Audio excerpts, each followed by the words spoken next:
think we're gonna have a quote sponsor as the music swells and as we fade in. So perfect. We're not sponsored by MasterCard yet. I don't know if MasterCard would want us. I'd shill for MasterCard. Well, it's pretty obvious in, I don't know what episode it was, that I titled it Connor will shill for anyone. Yeah, exactly. So, it is the SuperClash podcast, a podcast about shorter games. It is episode 67. I'm your host, Kale. Hey, it's Connor this time. What a week it's been. It's been the longest short week ever. I feel you there. I think it's because people are trying to make up for that missing day, and so they pack everything into 4 days, which makes it annoying. But I'm just glad it's the weekend. It's a beautiful day. We're recording on a Saturday because we couldn't get together on Friday. Yeah, because you had something going on that day. Yeah, I can talk about that in a little bit. Yeah. Well, why don't you talk about it now? Oh, okay. I didn't want to interrupt you. So I went to the orchestra performance of Harry Potter and the Half-Blood Prince.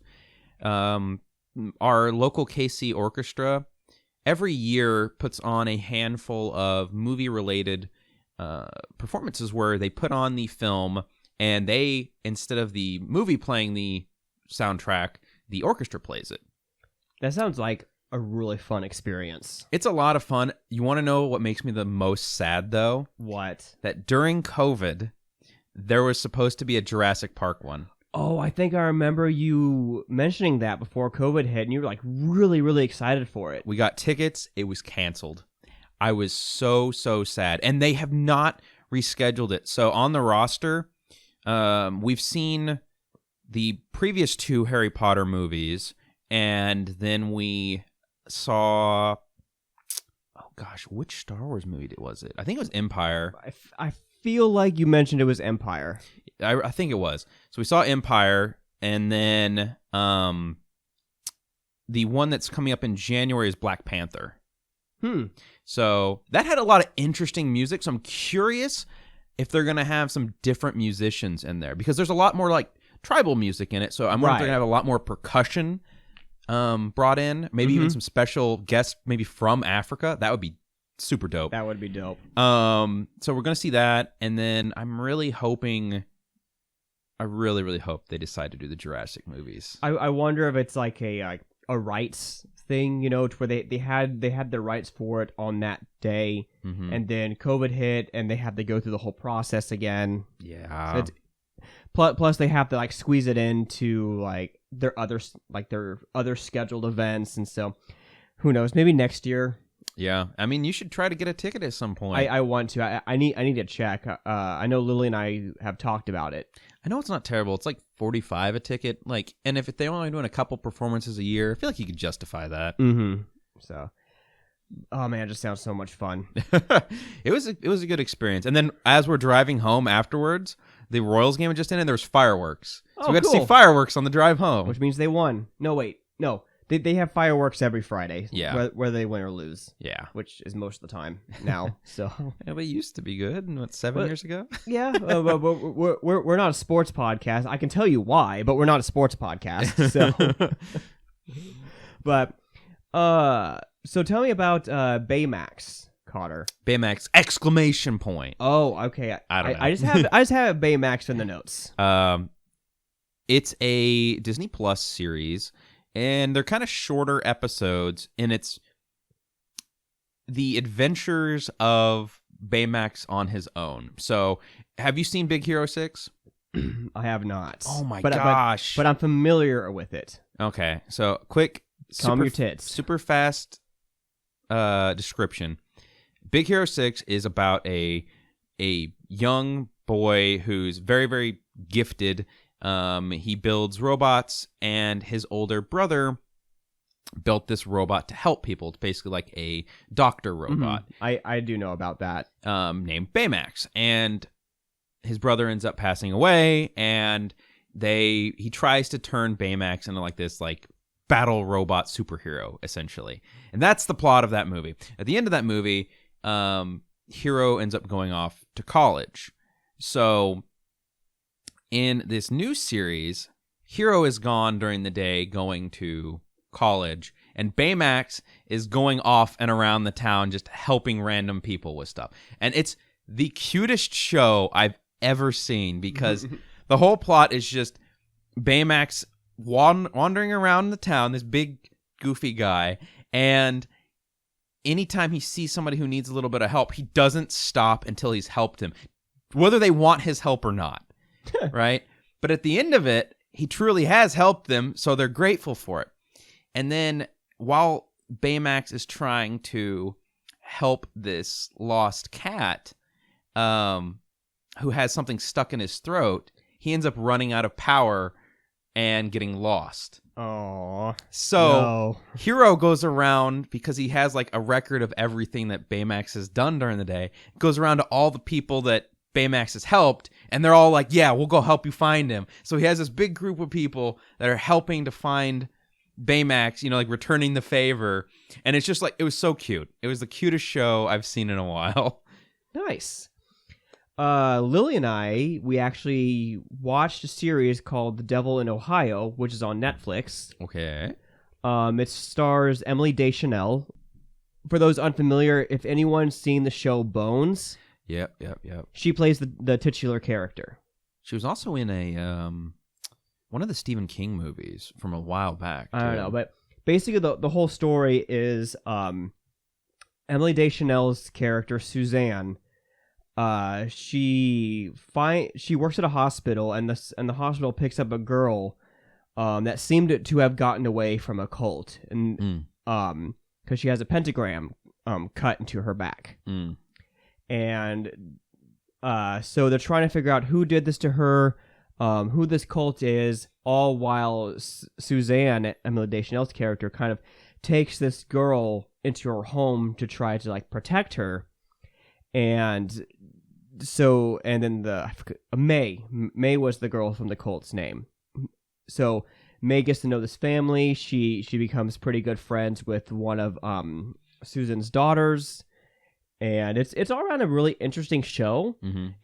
It takes a while for it to really get going, but overall I thought it was really entertaining. It's a limited series, kind of like how Midnight Mass was. Is there a supernatural element to it?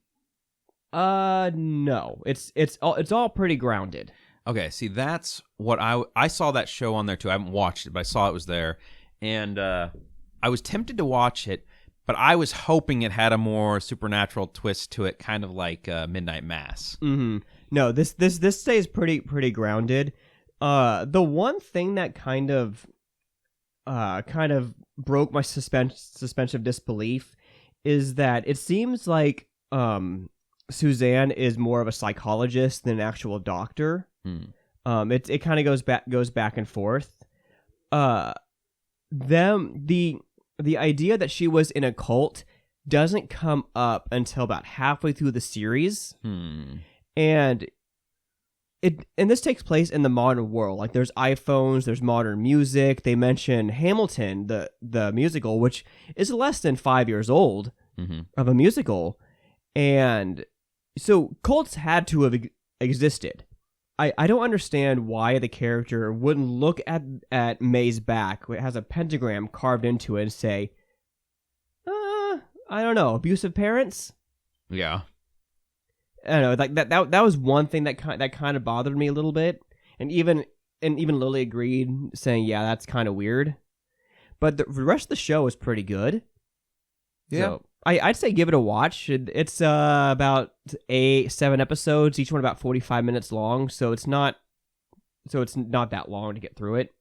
Okay, I might add it to my list of stuff to watch. I still think Midnight Mass was way better. Yeah, I've been looking for something to scratch that itch for a while. Because, man, I want to go through a rewatch of Midnight Mass. I do too. You know what? We should do it for a spoopy season. If we both have a day off, we just watch it together and just have spoopy vibes. Mm-hmm.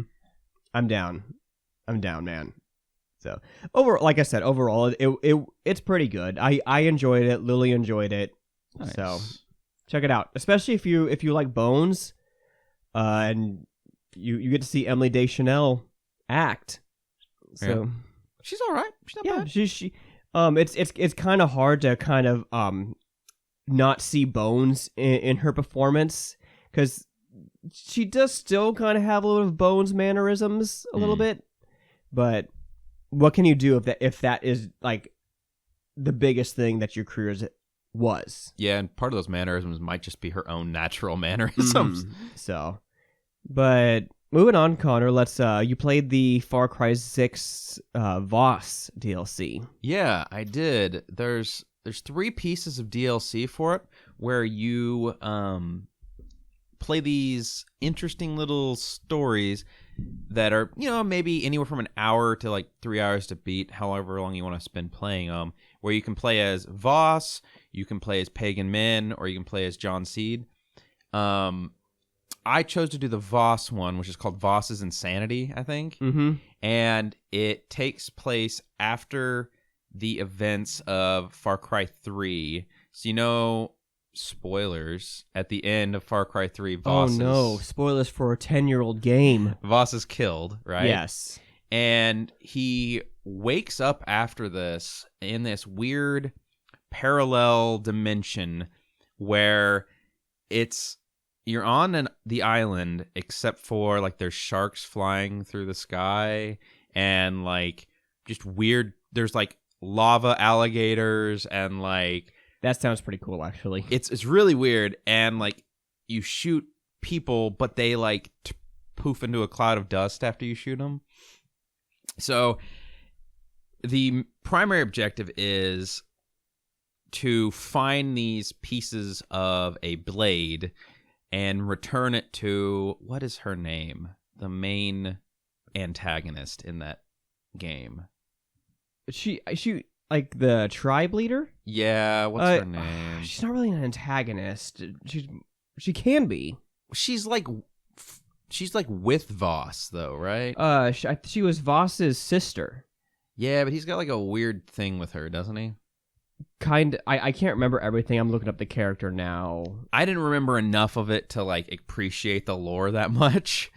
But Citra. Yes, Citra. Yeah, so you're collecting the blade for Citra, and along the way you're reliving these weird experiences, sometimes from the point of view of the person you were antagonizing in the game.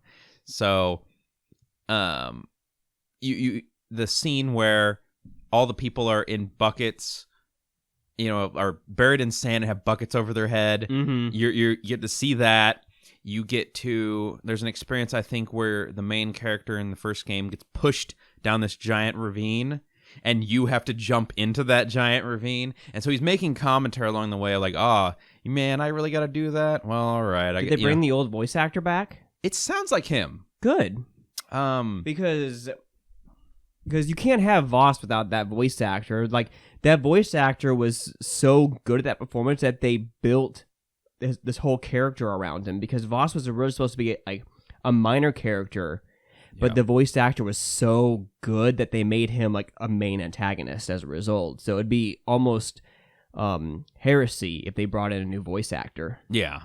And the interesting part about this gameplay is if you die, you lose all of your stuff unless you've unlocked perks to keep some of it. And you have to do it all in one run. So you can't just like save and then come back later to do it. So it's almost like a roguelite DLC. Yes. Which is an interesting take on a Far Cry game. I'm not sure what the right word for it, because it's part of the Far Cry 6, but it's DLC. Yeah. So and you kill enemies and you unlock more money, which then allows you to purchase additional perks and weapons. And also you can find these hearts that are around the map. And if you pick up the hearts, you can choose to either sell the heart and get money or take the perk that it offers you. And so the gameplay experience kind of changes as you go. And you can even try for like better runs. It keeps like a leaderboard for this game where you can try to do better and better each time you play through. With the hearts, do you lose those when you die as well? Unless you have perks that say you get to keep them. Yeah, okay, you so lose those. so this almost seems like it was inspired by Returnal, because Returnal is basically supposed to be played all in one sitting. You would pick up parasites that can give you a boost, but at the same time they could come with a drawback. If you die, you go back to the beginning of your ship. I mean, that's at some point with Returnal, like after the third boss, there's a halfway point you'll start at. But it seems like there's a lot of inspiration taken from a whole bunch of different roguelite games for this DLC. And Trey and I were playing it together. Thankfully, they offer co-op, and you don't have to purchase the DLC if somebody else already owns it. Okay, so maybe we should play it then. Yeah, I could bring you in now that I've played it and I understand it a little better. I need to reinstall Far Cry 6. Oh gosh, it's like over 100 gigs now. Oh my god. But yeah, the gameplay will be up on the channel, but we found out about the punishment for death in a very funny way.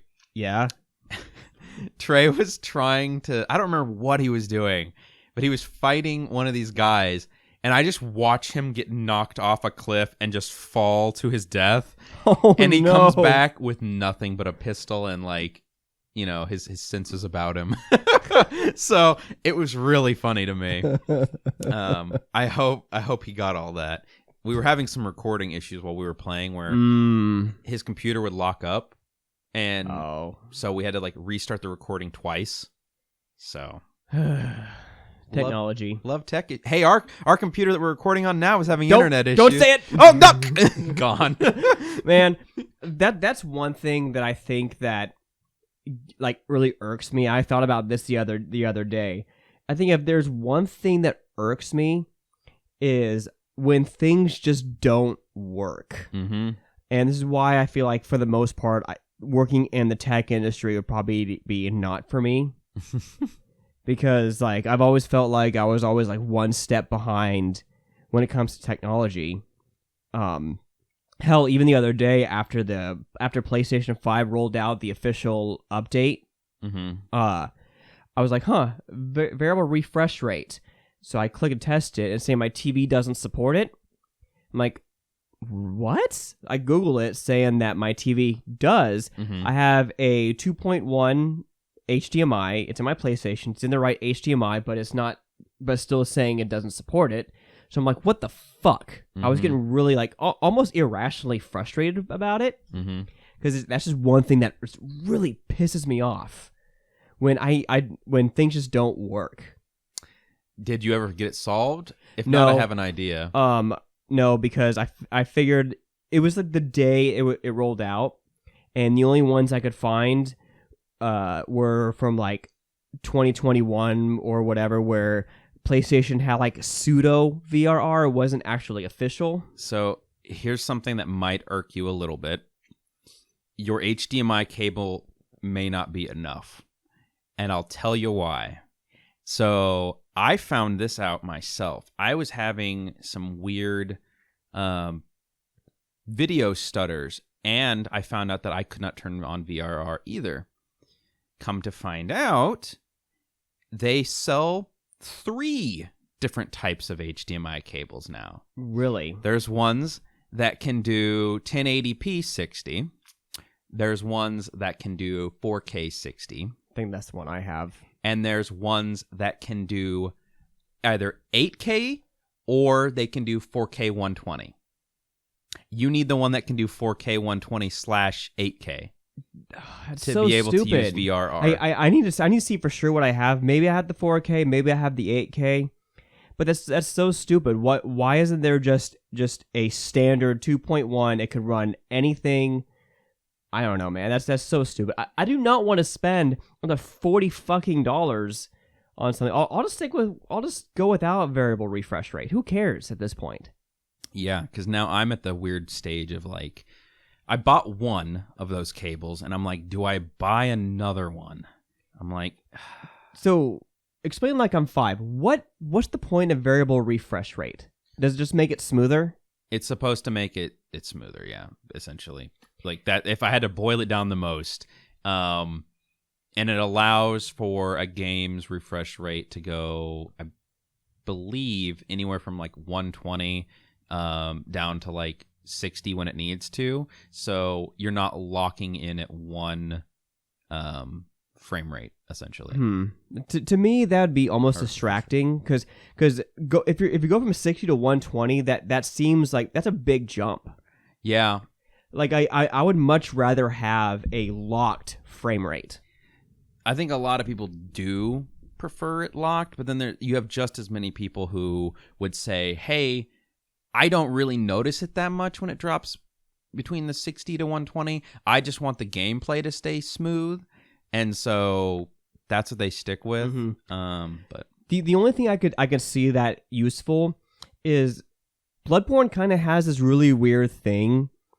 I don't know if it could be fixed when playing on the PS5, where if you press circle to dodge, there's like a half-second delay.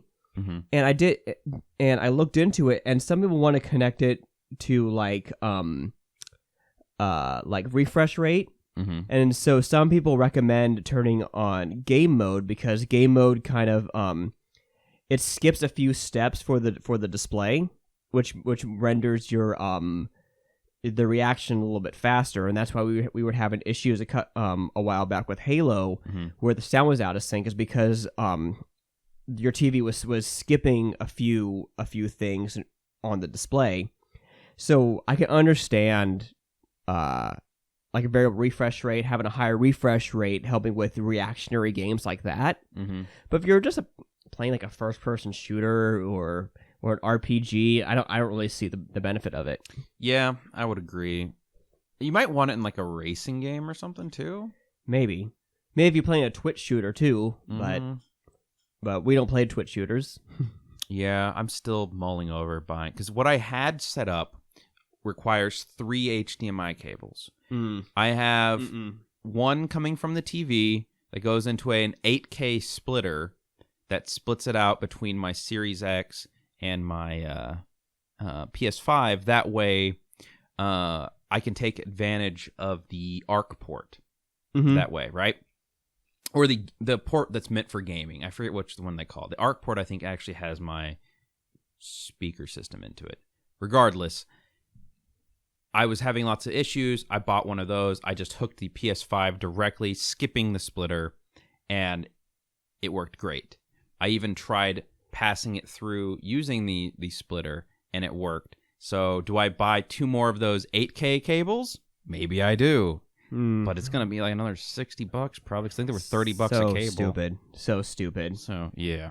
But so today, or at least this episode, we'll be talking about the visual novel Katawa Shoujo. I don't know if I said that right. Did I say that right? Katawa Shoujo? Yeah. Katawa Shoujo. I'm too white for this shit. But before we get into that, Connor, let's get physical. All right. It's going to be really short. We have one game. Mercifully so, I think, because we've had a lot of games the past few, right? Yeah. The only one that really pops up between now and our next one is the Pretty Girls Game Collection 2. It's approximately $35 on Switch and approximately $31 on PS4. It's a Funbox exclusive game, but it's also available at Video Games Plus. It includes Pretty Girls Panic Plus, Pretty Girls Mahjong Solitaire Blue, Pretty Girls Mahjong Solitaire Green, and Poker Pretty Girls Battle Fantasy World Edition. So basically, it's a card game collection, right? With pretty anime girls. There you go. And pre-orders will also include a free stylus. And this releases September 16th. Nice. Yeah, and man. that's it. That's it. That's all I got, man.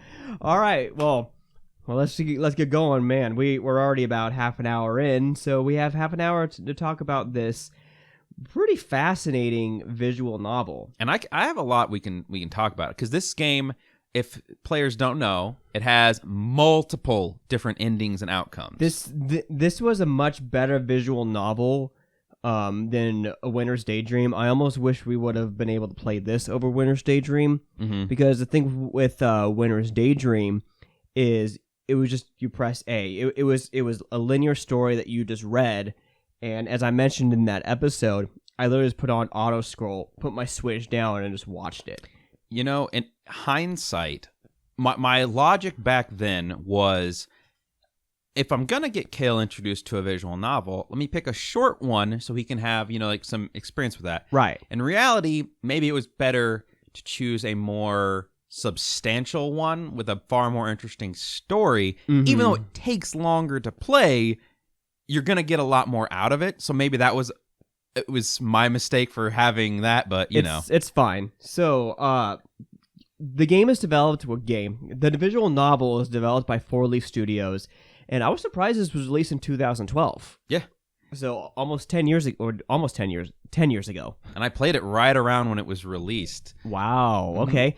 And you can generally complete this in about 7.5 hours. The only way you can play this is on PC, but it's free, which really surprised me. I was really surprised that this was free. The story is when Hiso Nakai, I don't know. I'm never good at the Japanese names. I still struggle trying to say the names when I'm watching anime. But Hiso, a normal boy living a normal life, has his life turned upside down when a congenital? My God, I can't read today. Fuck you, ADD, ADHD, whatever. Heart defect forces him to move to a new school after a long hospitalization. Despite his difficulties, Hiso is able to find friends and perhaps love if he plays his cards right. Yes. So, this visual novel has a whole, a massive cast of characters to the point where, as I was playing this game, I had to write them down and kind of what their angle is, just so I can remember them. Mm-hmm. So you have the main character, Hiso, which, as I mentioned, it opens with a girl named Iwakano confessing her love to him. And this shocks him to a point where he has a heart attack. Turns out that he has a heart arrhythmia. Mm-hmm. And because his heart is so weak, he needs to be sent to a school where there's a 24-hour nursing staff. Yes. So Hiso starts off a tad ableist in the beginning, by saying, I don't want to go to this disabled person's school. This is stupid. But this probably just stems from the shock of his condition and then moving to another school as a result.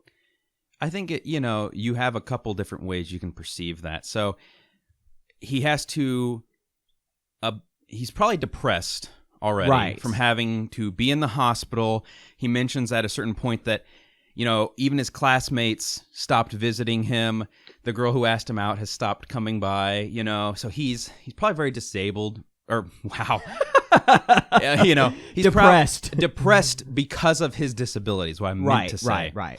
And probably feels like he can't do anything, like he's walking on eggshells, and that his parents are shipping him off to this place like tossing away a broken toy. It's probably how he kind of feels.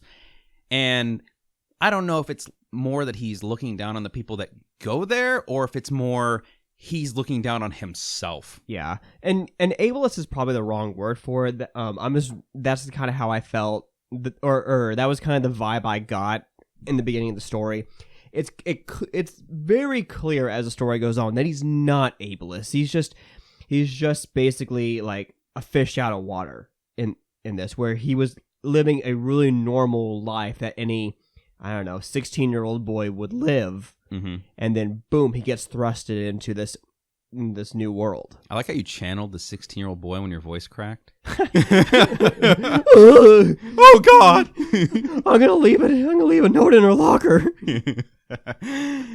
But yeah, I definitely think he does have a lot of character growth. But he does. So, and as the story goes on, you meet these characters. You meet you're gonna have to help me with these. Shizune, yeah. Who's deaf, and she's the class president. Her translator, Misha, who is very bubbly and likes to laugh. Yeah, she's kind of like her polar opposite. Exactly, like Shizune. Did I say that right? Shizune, yeah. Shizune is very matter of fact, very serious by the book. Even though she's mute, she's very serious. Yeah, she's deaf and mute. Mm-hmm. Yeah. And then you have you later meet a guy named Kenji, who's in your dorm. To put bluntly, he's an incel. Yeah. Like a hardcore misogynist incel, going on these massive rants about the feminist agenda and war on men and everything. Yeah. Then there's Lily Sato.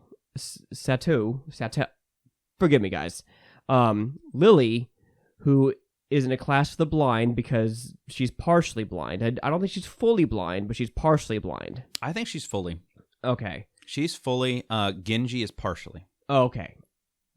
Genji, not Kenji. Gotcha. And then there's Hanako. Yeah. Who was burned. I never got a chance to expand on her backstory because I already went down on a certain path that didn't involve her. Yeah. And then there's Emmy, who has prosthetic legs, and she's on the track team. She was probably my favorite character. If I could go back, I probably would have gone down her path. Mm-hmm. And then there's my path that I went down with Rin, who has no arms. Mm-hmm. And each one of these characters is really interesting. They're fairly complex. Yes. And just little decisions can totally screw up a path that you were going on. Yes. And it's really one of those things that kind of threw me for a loop because it's not obvious what a decision what result a decision can have. I think that's the fun of a visual novel. Exactly. Though. Whereas, well, not exactly. You know what I mean. it's like real life in a way, where like you have no idea how an interaction you have today is going to change the path of your life, and that's kind of how it is. Mm-hmm. To kind of make things clear, like I have very bad ADD. It's generally very hard for me to sit down and read something. This is one of those things where like I was fairly engaged with what was going on screen. I was able to pay attention for the most part. Near the end, it was very difficult for me to pay attention, but that's why I have everything pulled up here. Mm-hmm. I went down the Rin path, so I found out more about her and what her deal is. I found out that. Hold on. What I want to say is... Okay, go ahead. Before we talk about these paths, the way you play these games is very dependent on the decisions. So I want to give everybody a warning now that if you want to play this game and you don't want the paths discussed to be spoiled for you, maybe you could stop it and then come back if you've played it. But if you don't mind, then we're going to talk about, Rin's path. We're going to talk about Shizune's path, Misha's path, and the Genji path. Okay, cool. Yeah. So here's your final spoiler warning. So it turns out that Rin, she's an artist, and she has no arms, so she does art with her feet, and she produces very good work. She painted a massive mural for the school's culture festival, and the art teacher said that there are some people who are interested in her art, and he's really pushing her to create a gallery. But he's almost pushing her to so hard to the point where like he's mentally abusing her. Yes. To do it. Like he is very mentally abusive to the point where like Rin is a really interesting character because she doesn't show much emotion. She's very matter of fact and very aloof in a lot of ways. It's like he's so good to say, "Hey, a penny for your thoughts," and she's like, "I don't have a penny." Mm-hmm. It's like she doesn't quite get like what's the word I'm looking for, like idioms and like how people interact with each other. Yeah, but that could be because she's being like abused, and who knows? Yeah, and she doesn't. I remember her playthrough being very interesting. For transparency, I've played through all the paths a couple times and over the years, and her path was fascinating to me because she's not a very open book person. No. She doesn't talk a lot about her life. She doesn't really express herself very much. And I just felt this weird melancholy when I played through her. Mm-hmm. I don't know how you felt. She started growing on me near the end. When she kind of started opening up a little bit more, there was one moment that made me really kind of like her. That's when she attempted it for a hug, and Hiso's like, "What are you doing?" Because all she can do is kind of just lean up against you because she doesn't have any arms to wrap around you. And that was one of the times where Hiso comes to terms with his condition, and because Rin says, "Yeah, your heart does sound weird. It sounds like out of sync percussion." And Hiso says, "I'm sorry, I'm such a mess." And Rin says, in her Rin way, "It's okay. It's the best part of you." And that's when Hiso cries for the first time for his condition. And that was probably like the warmest thing Rin has ever said. The most like I guess unlike Rin, because it didn't feel like Rin to give compliments like that or say something like that to make you feel better. I think it means a lot because she is a very matter-of-fact person. And if she's saying that, she's not lying. She believes that. Exactly. And that it has much more weight coming from her than if it was like either Emmy or Hanako or Lily. And it's like I even made a heart emoji in my notes for that because that was so cool. I was like, that's when I really, really started to enjoy going down the Rin path. And I have the Rin path actually right here. I got the good end for Rin. Yeah, every character I think has a good and a bad. It has some even have a neutral ending. Yeah, and I think the fun part about playing these paths is you get to see very human characters. None of the characters are without flaws, and I'm not talking about their various ailments. I'm talking about like personal character flaws. You know, none of these characters are perfect people. No. They make mistakes. They do the wrong thing sometimes. They lash out. They'll lash out. Some of them do, you know. Especially, you know, I played the Shizune path. Her issues with Lily as a character, her anger towards her, is something that, like, was off-putting to me personally.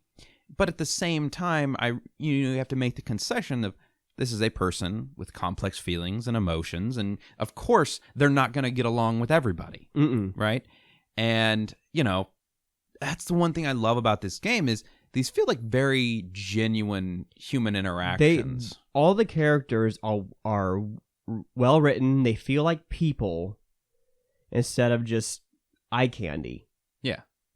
I don't know if you want me to go down. I can tell you about the Shizune path. I am fascinated. Because you mentioned that you went down a couple paths. I didn't want you to tell me anything. I want to hear everything live right now so I can capture the reaction. Okay.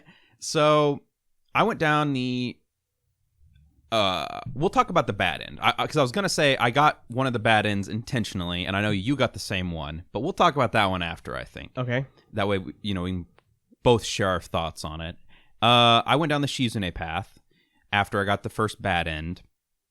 And the Shizune path revolves around the student council. So Shizune is the president of the student council, and she is on the council with only one other person, and that is her friend Misha. Misha serves as not only a translator, but she is very complimentary to Shizune in a lot of ways. Misha is very bubbly, very friendly, and Shizune can be very harsh and direct and aggressive. So when she's translating for Shizune, it almost softens the blow in a way, you know? And so they are very, very adamant about getting you to join the student council. I do remember that. That's one of the first decisions you can make in the game. Yeah. And one of the interesting facets about it is to go down this path, you have to demonstrate a character trait that Shizune likes. Otherwise, you you can't choose this path. The game will not send you down this path of action.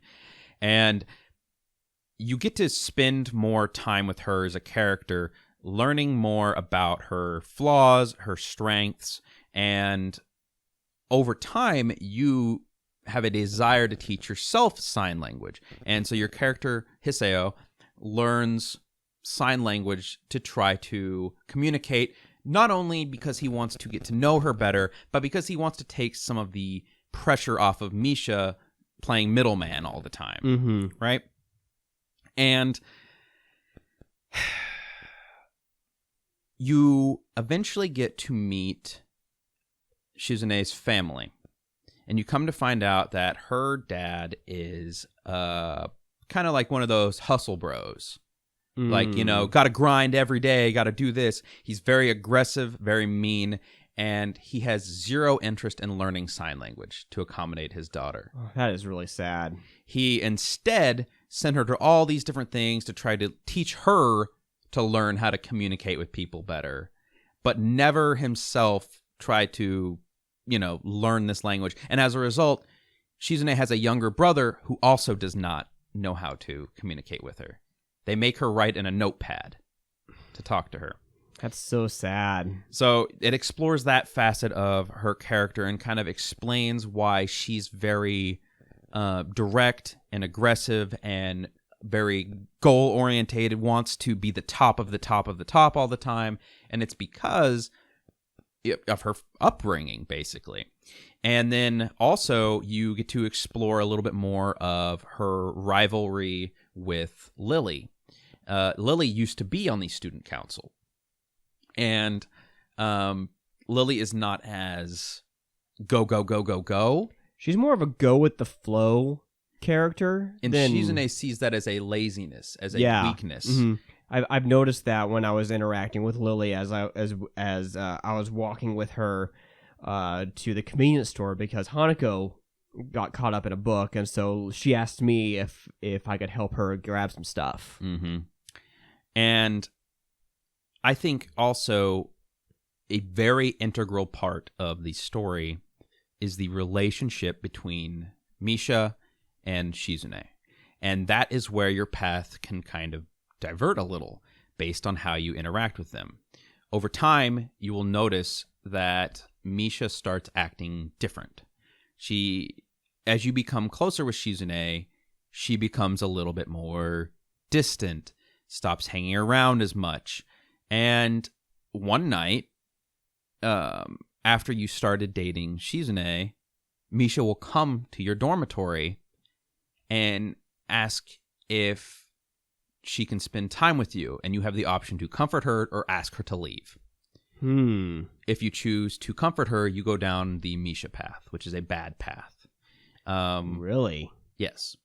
She will proposition you for sex, and you will have sex with her, after which the situation gets very rough between Misha and Shizune.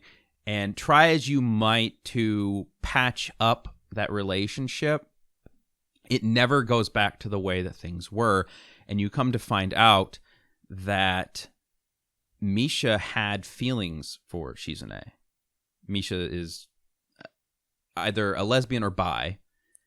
She asked Shizune out once and was rejected, and has ever since been, she still loves her, but she has been spending time with her as a friend. And when you came in, Hiseo came in and took over and had this relationship with her, it really hurt her. And so it's a shame that the path of comforting her leads you down this path and leads it to where you end up with neither of them and you fade apart. Mm-hmm. And that's a real shame.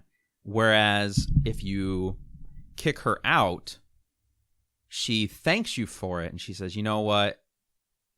That was probably for the best, and you begin mending that relationship between the two of them, talking things out, reiterating that you guys are friends, you need to work this out.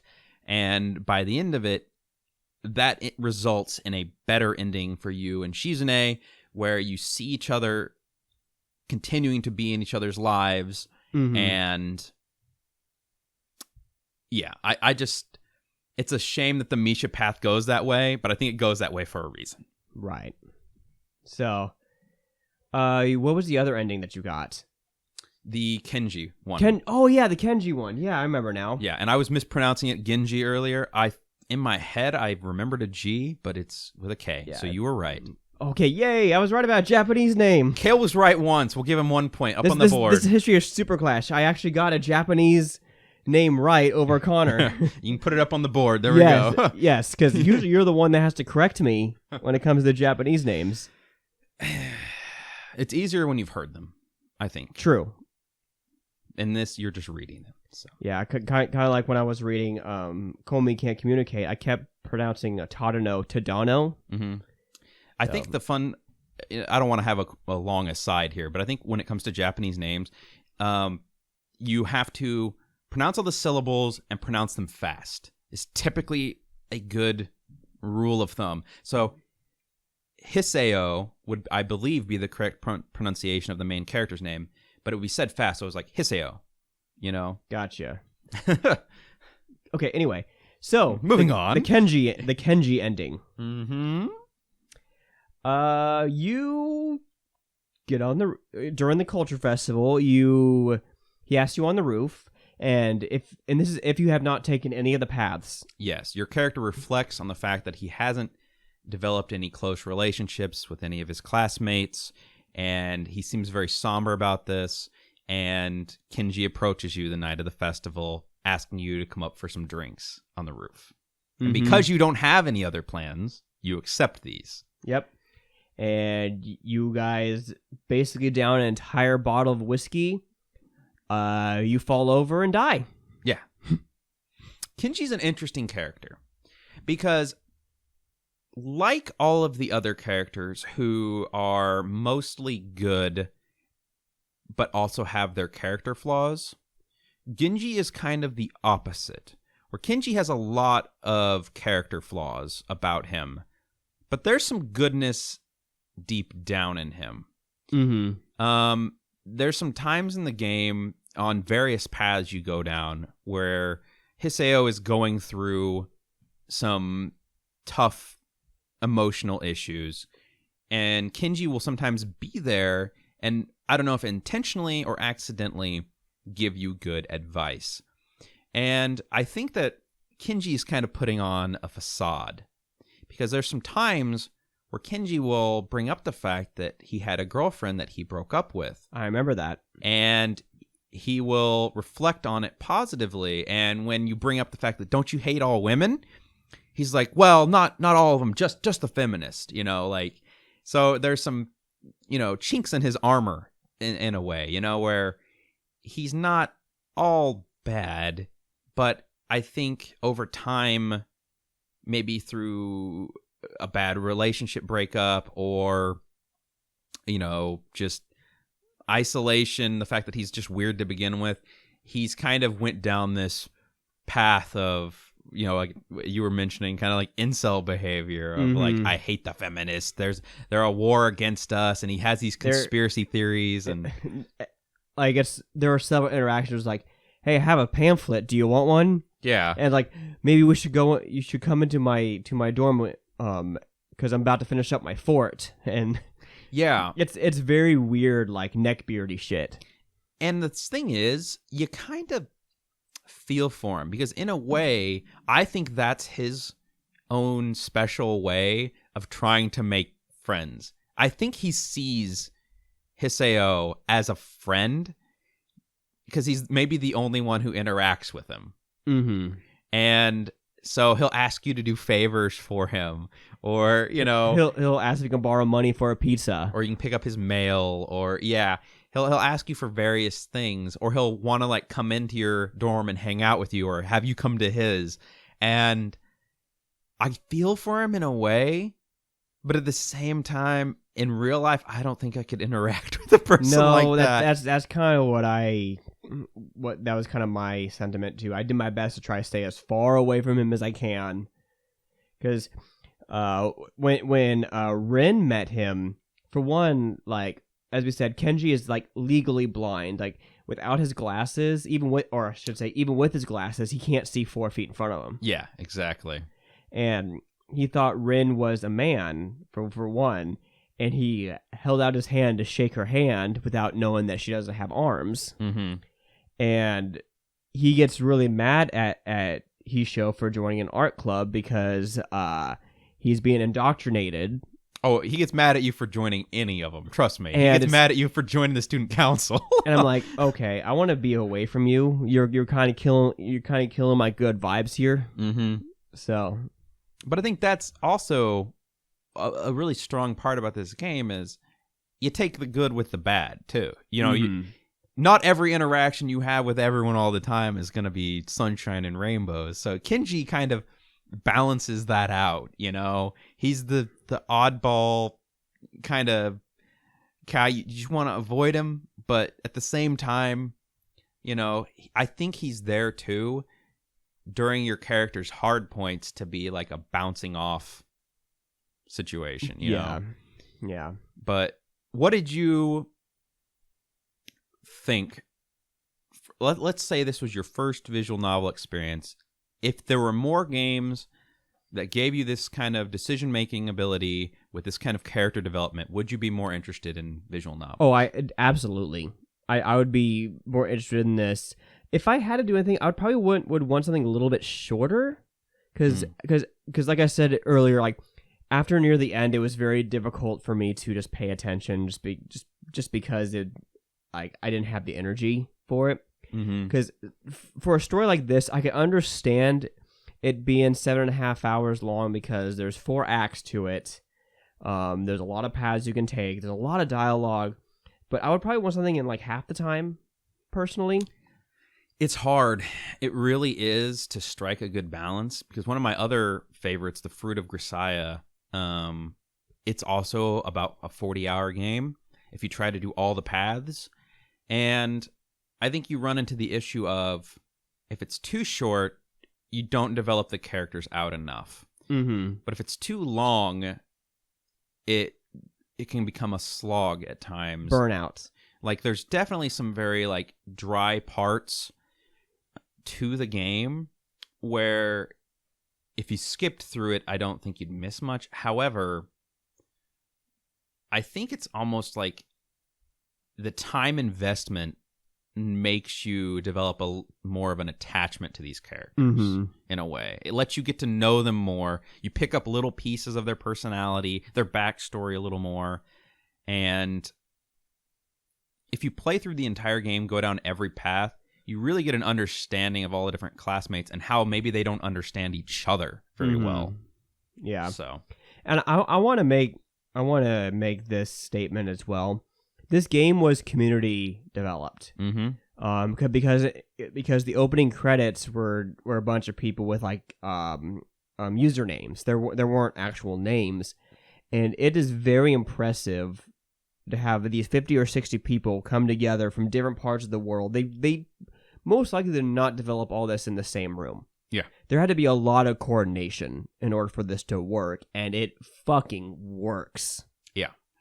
And like there are AAA companies that have 500 people all working together, and yet they still somehow botch a release. Battlefield 2042. Yeah.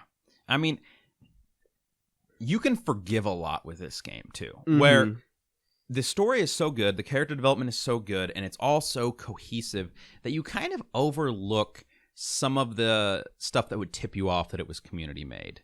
Whereas if you look at the character designs, some of the characters are designed in different art styles, if you've noticed that. Yeah, especially because like Misha, like the way she was designed when standing next to Shizune, they looked like it was a little bit jarring. Yeah, and Emmy, it has more of a scratchy, hand-drawn design to her. And then some of the cutscenes, it's clearly a different artist making the different scenes. Cutscenes are beautiful, by the way. Yeah. So you can forgive all of that because everything else is so good that it doesn't matter that the characters don't have a uniform art style, or that, they don't have a ton of different background tracks. Mm-hmm. There's a few and they sound good, but there's not a ton of different. No, the music kind of cycles between maybe 4 or 5 different tracks. Yeah. So it's a great game, especially the fact that it's free. Oh yeah. And I really hope that someday this game can get a physical release. Mm-hmm. So that we can have this to carry on. Absolutely. But before we wrap things up, you actually played this on the Steam Deck. Oh yeah, I was gonna mention that. Yeah. So this game does not natively run on Steam Deck. I will say that right now. What you can do is the Steam Deck has a browser that runs on Linux. If you go to the browser, download a web browser, be it Chrome, Firefox, whatever, and then download the game from the website. You can, after you extract the file, there's an executable in it that you can assign to an icon on the Steam Deck store by doing an add a non-Steam game. Mm-hmm. However, when you first load it up, you'll notice that the screen is like down too far and it's cut off. So it doesn't look right. It's not meant for this. What I ended up doing was I looked up the screen dimensions for the Steam Deck, and then I opened the text file for the game where you can see the dimensions of the game, and I tweaked it to match what the Steam Deck was. And lo and behold, I go back into the Steam Deck's Steam layout, hit launch on the game, and it popped up perfectly to the correct dimensions. Man, that's amazing how Valve have thought about people who want to download a non-Steam game. They had that option, and it ran perfectly. I had one game crash after I'd played it for 4 hours straight. Jesus, man. One game crash. And I can't even give it too much of a dig, because this kind of game, if you don't know, with a visual novel, you want to save often. Yes. So I didn't lose too much progress, just back to the last time I saved, and never had another crash after that. So it can be done, and it runs damn well. Fuck yeah. Overall, I would give this game a 9 out of 10 for me. I really enjoyed this. I keep going back from game to visual novel, but I enjoyed this quite a bit. I would say visual novels are games. They're interactive enough. Okay. So I'd give it probably, a 9.5 or a 10. Once you've played through all the different character paths, you really appreciate the amount of work that went into this game and how much these characters are just fleshed out. It's great. And for me, it will always be, this one and the Fruit of Grisaia will always be my 2 games where I'm I want every other visual novel to be on this level. I want this level of quality. It's the bar that has been set, Yeah, and I really hate that sometimes. Yeah, because you're chasing that feeling every time. I did for years. I played those were 2 of my very first visual novels, and I love and regret it because I have such strong feelings about them. But at the same time, there's only a handful of games that have gotten close to that over the years. Yeah, just in general, when it comes to really good games, I don't mean to keep mentioning The Last of Us and the brutality that The Last of Us has. Mm-hmm. It's very hard to find a game that has the kind of brutality that Last of Us has, and not to say I enjoy the brutality of Last of Us, but what I mostly say is I enjoy how visceral the violence in that game is because it feels real.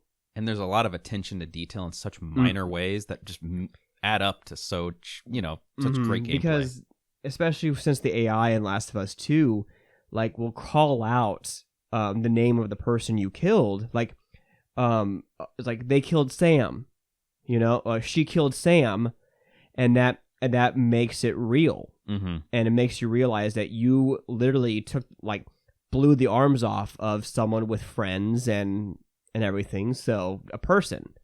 And it's very hard for me to find a game that kind of lampshades that trope of killing nameless people. Yeah, and not to go on a tangent, but I think there's a subset of the player base who I don't think got it. They still see Ellie and Joel as these perfect, flawless hero characters that always will do the right thing. Oh, yeah. And if you can't look past that and see characters as being flawed and multidimensional, mm-hmm. then you're not doing any justice to the storytelling. Exactly. That has been presented to you. Mm-hmm. Because Abby, even though like it sucks, it makes sense that Abby killed Joel. Yes.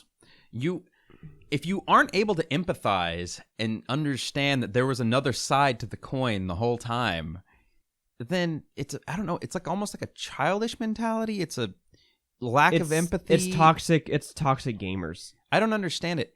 You can dislike her, but you gotta understand why it happened. That's the thing that I will always be hung up on, is you don't have to like someone or their reasoning to understand why they did things. And I've said that several times, is you don't have to like Abby. Yeah. You just have to understand her. Yeah.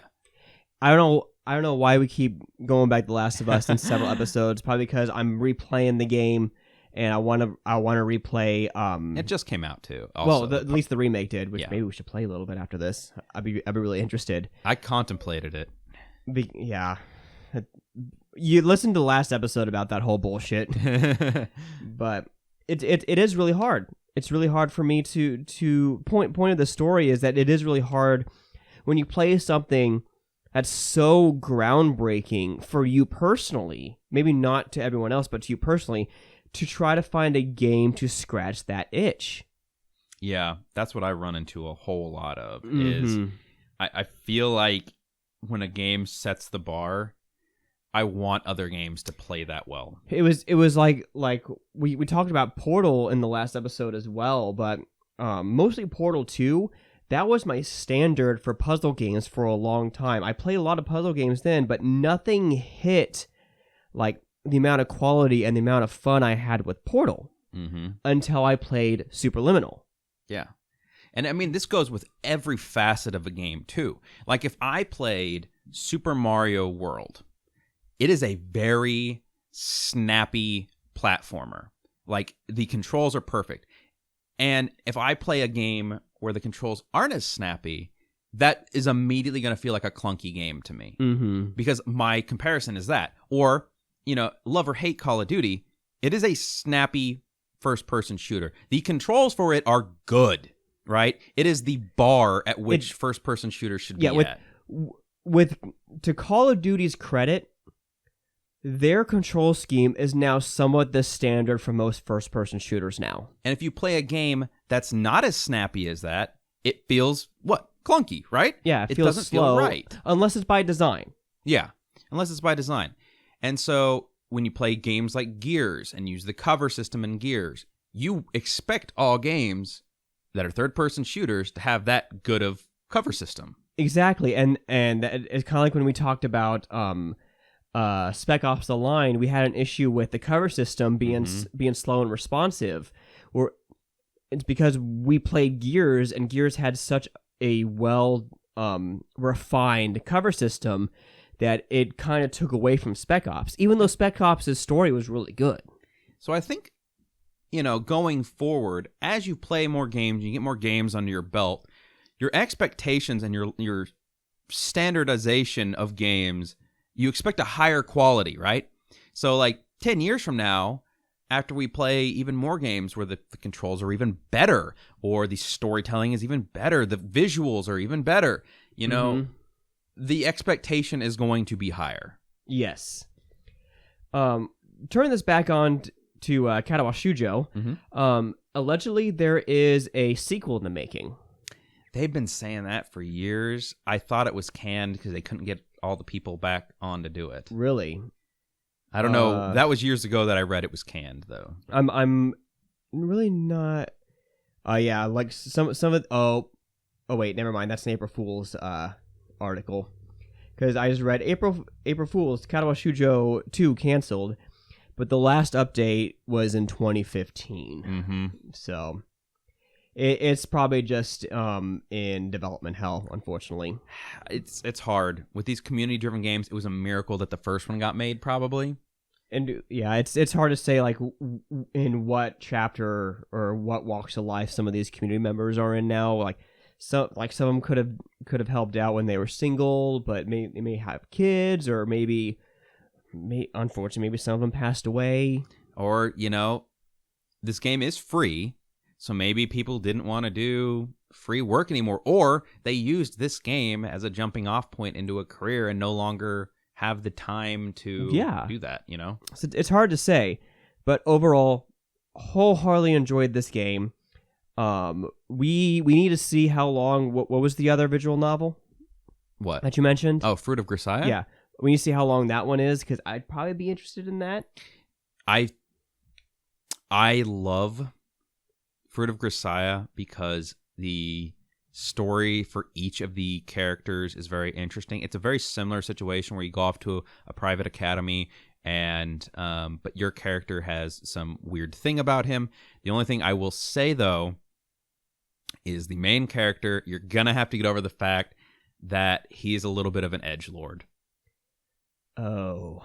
He's an edgelord. He's not a very endearing character, but it's the characters that are around him that are very interesting characters. Okay, cool. So maybe down the line, I mean, we have a lot of games on our list, so we'll probably get to it eventually. Fruit of Grisaia is also on Switch too. It's on good. Switch and PC.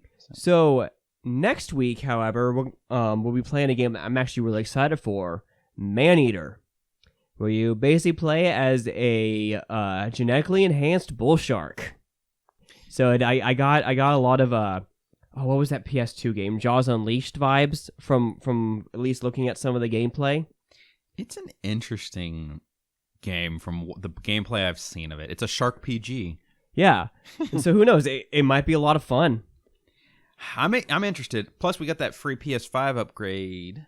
Oh yeah, that's right. Do you have it on PS4 or what do you have it on? I downloaded it for PS4 when it was free, but all I have to do is go to the store and get the PS5 upgrade. Yeah, as long as it. Yeah, they also put it on Switch too, which is interesting. I'd be really interested to see how it runs on Switch. I've heard well, but we'll see. But that'll just about do it for us, guys. Thank you so much for listening. Like and subscribe if you like the show, or if you don't like the show, tell your friends. Maybe they'll like it. So, anyway, guys, thank you, and we'll see you guys next time.